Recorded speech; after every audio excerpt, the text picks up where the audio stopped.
Padang muka. Siapa yang suruh beli harga emas waktu pucuk? Sekarang dah termenung. Hei sobat, dia padangkan muka kita, mari rapat.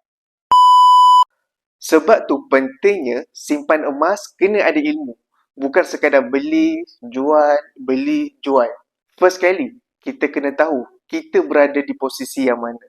Sekarang, kita berada di posisi penyimpan. Seorang penyimpan hanya fokus pada penambah gram. Tak perlu nak fikir harga terlalu turun, harga terlalu naik. Itu hanya mengganggu emosi sahaja. Penyimpan hanya fokus pada penambahan gram. Harga tinggi, dia tambah. Harga rendah pun dia tambah. Harga emas jatuh. Kalau kita tengok, gram yang dalam akaun kita tu akan berkurang ke tak? Jawapannya tak sama sekali. Tak kurang pun walaupun 0,001 gram. Penyimpan yang bijak, apabila harga turun, apa yang dia buat adalah pemurataan harga. Harga jatuh dia panik ke? Tak. Dia akan tambah lagi. Siapa yang menyimpan ada saya, sebenarnya saya akan keep constant bagi tahu dekat penyimpan ada saya. Nak simpan emas, make sure target at least 3 hingga 5 tahun.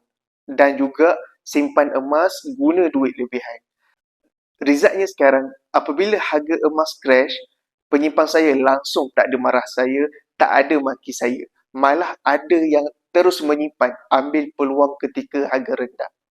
Jadi sesiapa yang dekat sini, nak join circle saya, nak saya bimbing A sehingga Z, boleh isi detail dalam bilik biru ataupun boleh visit profil saya. Boleh follow.